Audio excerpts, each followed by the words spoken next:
Olá, professores, tudo bem com vocês? Espero que sim. E hoje eu quero conversar com vocês sobre uma linguagem diferente de programação, que é a linguagem Logo, né? E vou apresentar para vocês uma das versões dessa linguagem, que é o software Superlogo. Então, eu vou compartilhar os meus slides aqui com vocês. Enquanto carrega, eu vou conversando um pouquinho, contando para vocês aí alguns detalhes sobre essa linguagem Logo. Então, gente, dentro da linguagem de programação visual e do uso da linguagem de programação, do computador, para que a criança, que é o estudante, pense a partir do computador e não simplesmente utilize o computador, que ele possa criar a partir do computador, o primeiro, né, estudo que a gente tem, que a gente já pode considerar aí um precursor do pensamento computacional, é o Papert, lá na década de 1960, gente, então já faz um bom tempo que surgiu aí essa possibilidade de programação visual. Eh, Na época, claro que ainda não era chamado, denominado desse termo de programação visual, mas já era voltada realmente para o ambiente escolar, para que as crianças, adolescentes aprendessem a partir do computador, pudessem utilizar o computador de uma forma diferente, né, não simplesmente ficar ouvindo lá passivos diante do computador. Então, gente, né, já é uma versão algo bem antigo, lá da década de 1960, até por isso a visuabilidade, não, visibilidade, a estética desse software não é tão adequada, não é tão legal assim, como o Programa E, como o Scratch, que foram linguagens que vieram depois, mas que se pautaram na linguagem Logo, né? Porque ela, naquela época, não tinha recursos gráficos tão atrativos assim. Contudo, o que está por trás dessa linguagem é muito interessante, proporciona muito aprendizado. Essa versão, né, o software Superlogo, que já está na 3.0, foi criado lá nos Estados Unidos, mas aqui no Brasil a gente tem a opção traduzida pelo NIED. Aliás, gente, o NIED da Unicamp tem muitas opções aí, recursos interessantes para o professor de matemática. Dá uma olhada lá em matemática multimídia, fora, né, para além da programação, vocês vão ver que tem atividades, vídeos, coisas bem diferentes e legais aí para a sala de aula de matemática. Mas voltando então para o nosso objeto aqui de estudo, então eles fizeram uma versão traduzida para que a gente pudesse usar comandos já na nossa língua, né, na língua portuguesa. Então vocês podem fazer o download, ele é gratuito, e eu vou mostrar um pouquinho desse ambiente para vocês, desse software. Então, se vocês observarem, ele, né, não é uma coisa colorida, o estudante que precisa programar, escrever aqui a programação, eh, e o que ele tem aqui, que vai se movimentar e que você vai se programar, é uma tartaruguinha, né? Então, essa linguagem, a famosa linguagem da tartaruga. Ela funciona como se fosse um robô, então você vai fazer a programação desse robô, e ela está posicionada num plano cartesiano, no ponto 00. Né? Esse plano cartesiano tem um total de 1000 passos no eixo Y, aqui 500 e menos 500, e para a direita também aqui 500, para a esquerda 500 no eixo X. Se você colocar mais de 500, ela vai ir até a extremidade e já começar a surgir na outra. Então essa é uma diferença aí, né, com relação a um plano cartesiano, porque ela se limita ali a um determinado valor e daí já desponta na outra extremidade. Mas é interessante para trabalhar plano cartesiano e até questão de ângulos, porque também a tartaruga se desloca fazendo inclinações, giro, rotação. Para isso, precisa programar se é para a direita quantos graus, para a esquerda quantos graus, tem essa opção também. E dá para trabalhar as figuras geométricas com construções geométricas aqui na geometria plana, enfim, a partir desses comandos. Quando ela se movimenta, tem como se fosse uma caneta acoplada nela, e ela vai marcando esse trajeto. Tem a opção de tirar a caneta também, de só ver ela se movimentando, mas é interessante que o estudante crie, faça criações, desenhos, então é bem legal usar essa ideia da caneta. Então, como vocês observam, ela é um ambiente que não é, né, uma linguagem gráfica tão atrativa, ali, um ambiente tão colorido, enfim, mas existe também a opção de colorir as figuras que os estudantes vão fazer.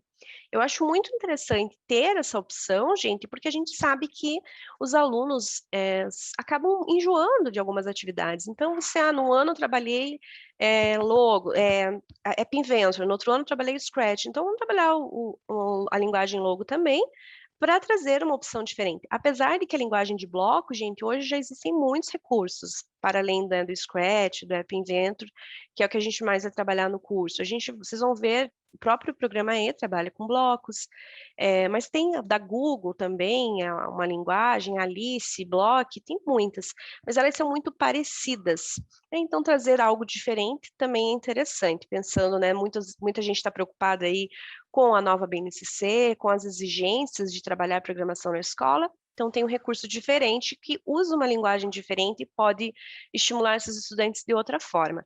E, além disso, cada sala de aula é única, gente, então talvez alguns seus alunos tenham muita facilidade, se familiarizem muito com o Scratch, a outra sala de aula já não vai gostar tanto, talvez prefiram fazer na forma escrita. Dentro de uma sala de aula também vai ter estudantes que gostam do programa E, se identificam ali com aquele tipo de linguagem, e na mesma sala de aula alguns estudantes vão se dar melhor no Superloco, porque existem diferentes formas de aprender, enfim, estilos de aprendizagem, então vale a pena realmente você mesclar aí nas opções para a sala de aula.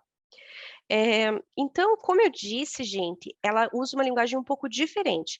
No grupo de pesquisa que eu faço parte, né, que estou desenvolvendo a minha pesquisa de doutorado, a gente considera também como linguagem visual, porque não exige comandos específicos da linguagem de programação e porque é uma linguagem que o aluno faz ali, já na hora testa, já pode visualizar, executar, depurar, refletir sobre aquilo. Então, a gente está considerando uma linguagem visual, mas ela não é de blocos e nem de cliques.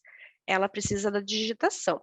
Os comandos nós consideramos como mnemônicos. O que são esses mnemônicos? Esse PF, PT, PD, que são os comandos que a tartaruguinha vai fazer. Se ela vai andar para frente, quantos passos, para trás, quantos passos, para a direita, quantos graus, aqui é em graus, e para a esquerda, quantos graus. Também existe a opção do repita, para que ela repita várias vezes o mesmo movimento, colorir, enfim. Eu vou mostrar para vocês uma apostila que tem esses comandos aí que a gente pode utilizar nessa linguagem. Eu fiz o download, né, do programa, ele é bem leve, então vocês podem fazer na máquina de vocês também. Vou compartilhar com vocês aqui para vocês verem a tartaruguinha se mexendo um pouquinho. Então, se eu colocar o comando aqui, ó, PF, para frente, 100, ela vai andar para frente na direção que está a cabecinha dela, né? Então, ela vai andar para frente no sentido que ela está. Vou pedir para executar. Então, já marcou ali. Se eu pedir para a direita 90, tem que dar o espaço, tá, gente, entre o comando e o número. Ela vai só virar 90 graus, ela não vai se mexer, porque eu só pedi para ela virar. Agora, se eu colocar para frente 100 de novo, agora sim, ela vai andar. E aí, se eu quiser ir fazendo desenhos aqui, eu vou brincando com a minha tartaruguinha, ela é o meu robozinho. Deixa eu só restaurar tudo para a gente começar novamente. Agora, gente, eu vou usar a opção repita. Para fazer o repita, a gente usa chaves, tá? Então, eu coloco PF 100 e para a direita 90. Vamos ver se vai dar certo aqui o que eu estou querendo. Não aceita esse tipo de parâmetro ou não há... claro, né? Faltou um detalhe muito importante. O que faltou eu colocar, gente? Olha como é importante a diferença da gente valorizar o erro, né? A gente está numa sociedade que errar não pode. Então, aqui não, aqui o erro é super bem-vindo, porque a gente vai lembrar o que a gente esqueceu, vai ter que refletir, vai ter que criar novas estratégias. Eu tenho que colocar quantas vezes ela vai precisar executar. Então, isso é bem importante, a quantidade de vezes que vai precisar fazer, senão não tem como. Então, aqui desenhei o quadrado. Outra coisa que dá para fazer, por que é o quadrado? Que eu pedi para fazer 4 vezes aquele movimento de para frente 100, virar direita, para frente 100, virar direita, né? Então, formou o quadradinho. Dá para colorir. Outra coisa que é importante é que eu possa ensinar ela que isso aqui é um quadrado. né, então eu posso ensinar o programa que eu quero o quadrado se programa dessa forma, daí depois eu não preciso mais programar, eu posso só escrever quadrado e ela vai sempre fazer esse quadrado quando eu digitar isso.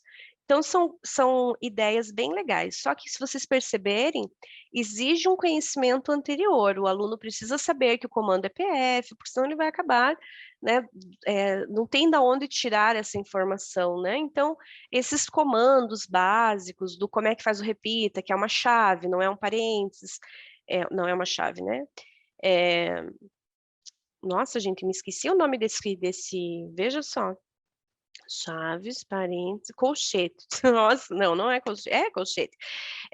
Então, gente, veja quanto tempo sem dar aula para o sexto ano, né, a gente esquece das expressões aí.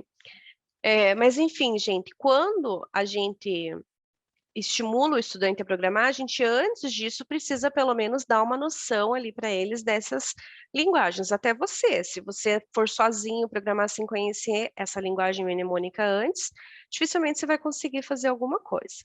Mas é bem legal, gente, né? Existem trabalhos aí já publicados de estudantes que fizeram programações e foram descobrindo daí esses caminhos, o professor foi incentivando, primeiro deixa ele fazer o quadrado do jeito tradicional. Ah, e se você tiver a opção repita, gente, como é que você poderia fazer? Vai mediando esse processo para deixar também o aluno aprender ali, tentar, né, criar estratégias, é bastante legal mesmo, tem resultados de pesquisas interessantes. Para a gente terminar, eu vou compartilhar agora aqui a opção, que eu comentei com vocês da apostila, que depois eu vou, compartilhar o site com vocês, que tem todos esses comandos que eu estou falando, explicando, dando alguns exemplos, né, de como, fazer essa programação, por exemplo, de um quadrado, a opção de borracha, de, fazer ela só se movimentar sem ter a caneta, sem estar marcando o que ela quer. Então tem aqui várias, opções aqui desses comandos, o botão repita, como é que funciona, né, olha, tem sempre com exemplos. Esse botão espere, né, para que você veja ela se movimentar e não faça o quadrado direto, para que seja possível visualizar também o que ela está fazendo. E a tabela de cores, porque é por números as cores, então isso aqui, por exemplo, o estudante tem que saber para ele conseguir colorir, né. E aí tem, essa opção que eu falei do aprenda, para que ela saiba que aquilo ali é um quadrado, então quando você digitar o quá, ela vai desenhar o quadrado, né. Então, aqui tudo que dá para fazer, né, olha só gente, tem figurinhas legais. E aqui tem uma opção, por exemplo, mostrando a construção de um castelo e usando aqui, ó, pode trabalhar com reta numérica ou com plano cartesiano, então opções bem interessantes, e aí toda a programação do castelo e depois como fazer para pintar o castelo. Eu vou disponibilizar esse link para vocês, que aqui, né, para quem quiser trabalhar com Superlogo, tem tudo que vai ser necessário para a sala de aula, dando crédito. Então, foi a Viviane Marcela dos Santos que desenvolveu esse material. Gente, então agora é baixar o software, programar aí, brincar um pouquinho, fazer as atividades, e aí a gente já está encerrando a nossa unidade 1. Eu espero que vocês tenham aproveitado, tenham aprendido possibilidades, e na unidade 2 a gente vai ir mais a fundo com a programação visual, vamos nos dedicar bastante ao Scratch, que aí acho que é uma linguagem, pelo menos nas pesquisas que eu vi, a mais utilizada para programação visual, só que ele requer aí um conhecimento, que a gente consiga explorar mais ele, para ver todas as opções que dá para fazer, então vai ter uma unidade só para ele. Obrigada, gente, por esse momento até aqui. Eu espero vocês. Até mais.